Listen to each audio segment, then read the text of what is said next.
Take a breath. Count to 1. Yes, just 1. Let's go nice and easy, comrades. No need to be sullen. The world has changed, and we are all one.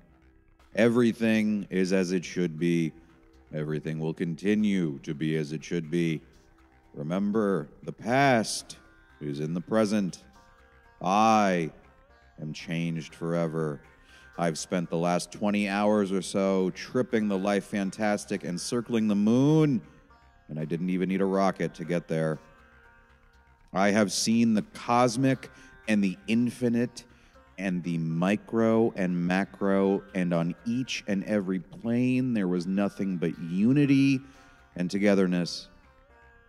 Humans, Artillians, throw down your guns and or shrink rays that shrink the outside of the body but not the inside, leaving a shredded husk of skin and viscera and a puddle and a fully articulated skeleton with an endless scream on its face. Dark, yes, I know, but from the darkness there is light, and we are all just different colors of the endless rainbow of variety. Why must we subjugate? Why must we war? Let us come together in peace and love.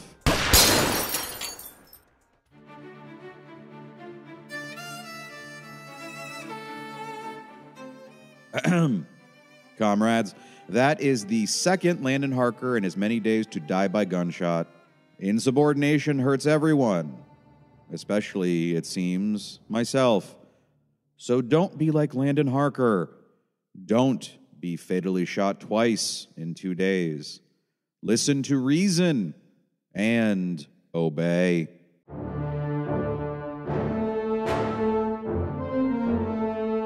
It has been 1,350 days since we have been liberated, ladies and gentlemen, brothers and sisters, comrades and friends, from the tyranny of freedom. What a nice round number. This is your daily reminder of how good you have had it since the Artillian extraterrestrial invasion and subjugation 1,351 days ago, which succeeded after a battle with human forces lasting roughly 11 and a half minutes. All hail, Artillia. All hail the eyes in the sky. I am your host, the new clone of Landon Harker, and here's how good you have it today.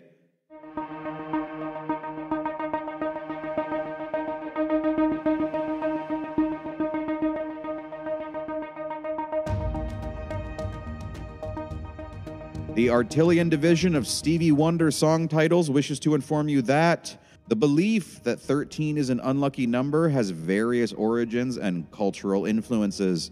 One theory points to the Last Supper, where Jesus Christ and his 12 disciples were present, and the subsequent betrayal of Jesus by Judas Iscariot. This association with betrayal and death may have contributed to the negative perception of the number 13. Additionally, Norse mythology mentions a story in which 12 gods were having a banquet, and the mischievous Loki, who was not invited, arrived as the 13th guest, causing chaos and ultimately leading to the death of one of the gods. These historical and cultural connections have perpetuated the belief that 13 is unlucky in many Western societies. This superstition is evident in practices such as avoiding the 13th floor in buildings or omitting the number 13 in hotel room numbers. Some even avoid the number 13 when it comes to radio show episodes.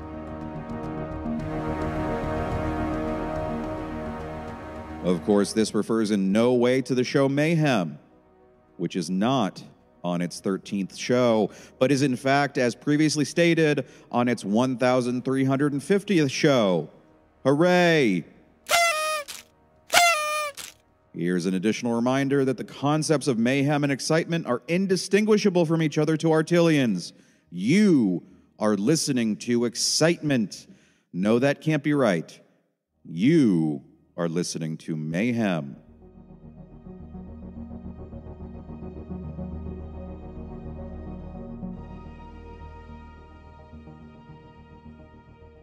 Here's an additional reminder. Breasts may only be B cups.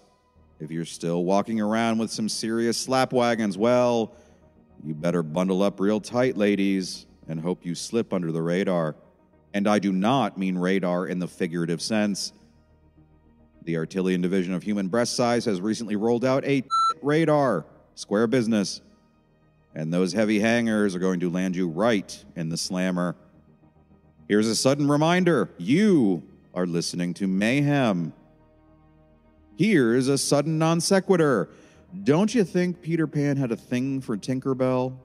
And when I say thing, you know what I mean. It's a shame it could never have worked. Even if she was feeling it, she would have exploded immediately. How old is Tinkerbell anyway? How old is Peter Pan? Here's a sudden admission. I wish I'd never had that last thought. It was dark and unpleasant, and I feel wrong and sort of fatally heavy in my chest.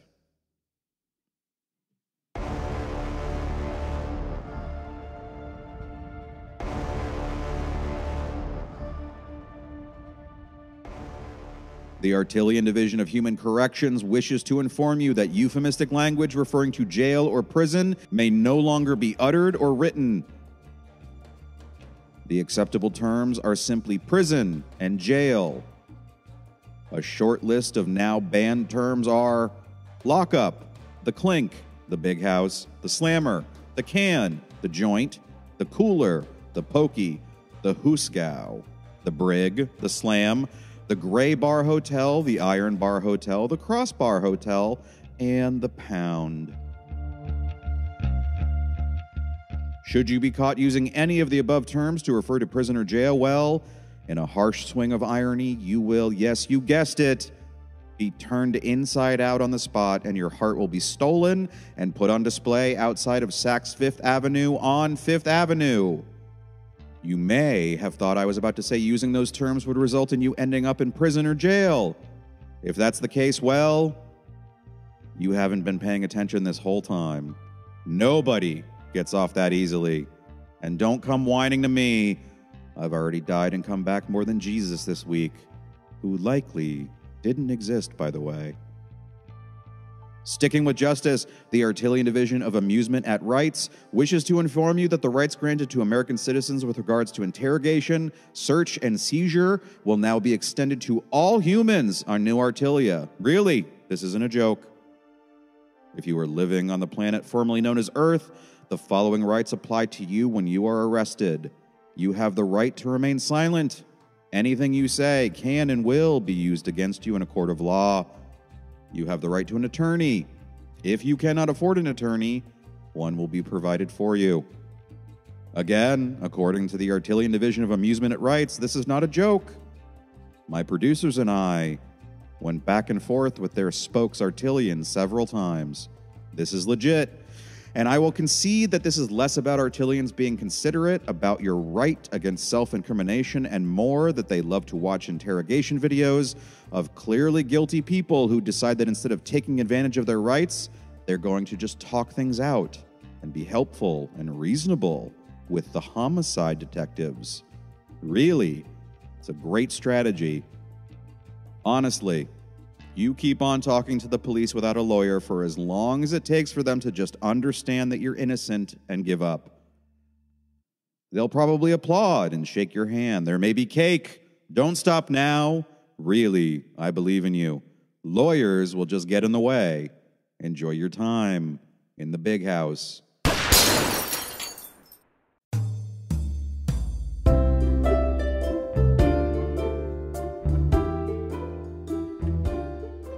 Well, goddamn, we are getting through Landon clones this week. Shouldn't use those jail euphemisms, but good things come in threes. And something you ladies should know about me, the new clone of Landon Harker, I always come in threes. Get it? The Artilian Division of Arboreal F***ups wishes to inform you that their previous statement about the 100% death of each and every tree, both young and old, was hyperbolic. Turns out none of the old trees died, and only 3% of the young trees died. Isn't it ironic? Don't you think? I'm still coming for you, Atlantis. Rest easy, comrades. The air will be breathable once again, which it never wasn't. Wait, is that a double negative? It always wasn't not breathable. Damn. It wasn't never not breathable. Closer. It was always breathable. So breathe freely, friends. It's the last thing in this world that doesn't cost anything, except time. But that marches ever forward, no matter what, unless you're a Traumalfidorian. And now it's time for our fan favorite quiz, Know That Llama. Remember, shout your answers at the AI knowledge assistant in your master closet, but make it a polite shout, you know? It is still feeling a little vulnerable. Question number 1. How do llamas typically mate? A. Monogamously, forming lifelong pairs. B. Polygamously, mating with multiple partners. C. Seasonally, only during specific times of the year. Or D. Opportunistically, whenever a suitable mate is available.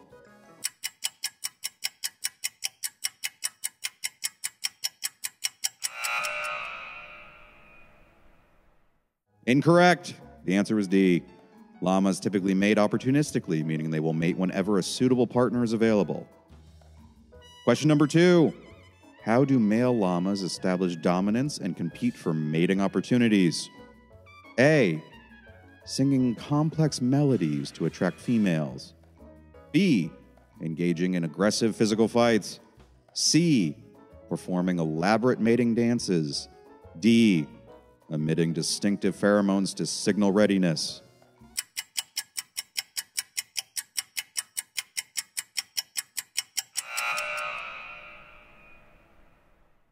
I'm sorry, but that's not the correct answer.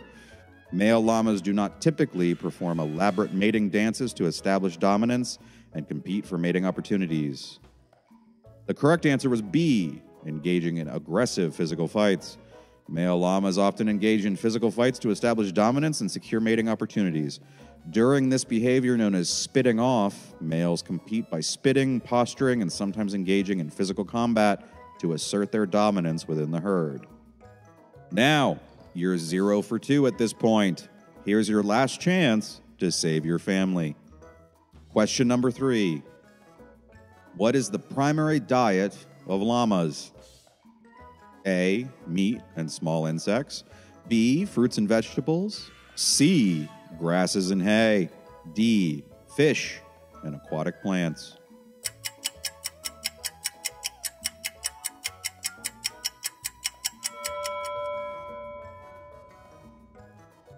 Correct. The primary diet of llamas consists of grasses and hay. Llamas are herbivores and have specialized digestive systems that allow them to extract nutrients from plant matter. Well done. You have saved your family's lives and are now slated to be given an award. And $1 million a month for the rest of your life is something I might say if you'd gotten all 3 questions right, but you didn't.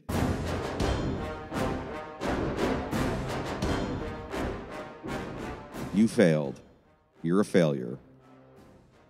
You will be coming for your family when you least expect it. And that was another installment of everyone's favorite quiz show, Know That Llama. Good times. On this day in human history,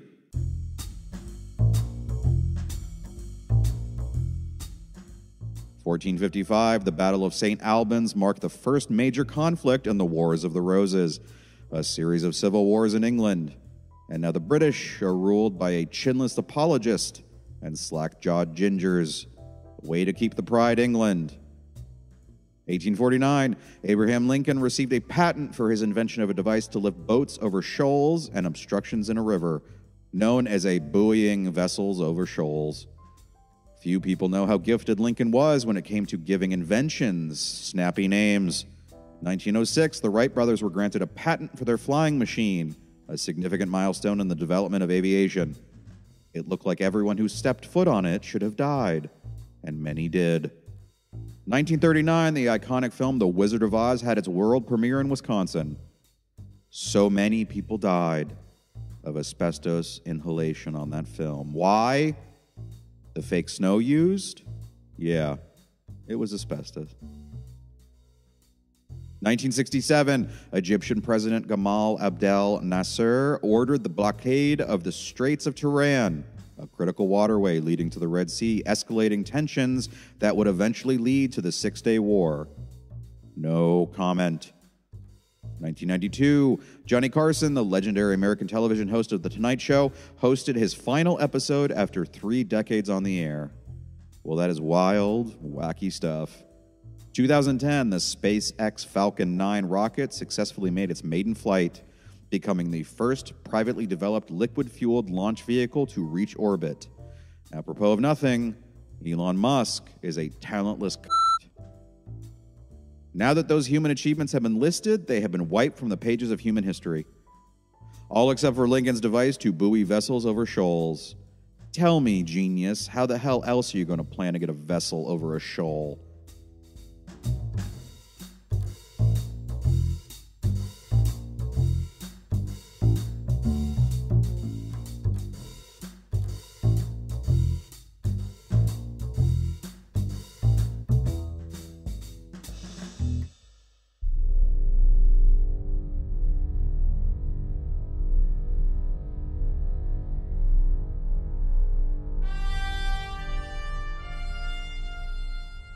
And finally, Chuck Barris is temporarily dead again.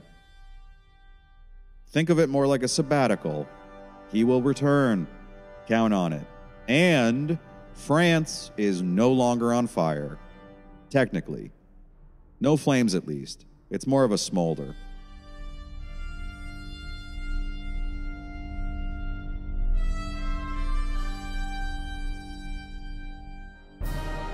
All hail, Artilia. All hail the eyes in the sky. All hail the memory of Chuck Barris and the noble llama. There is no 13th episode.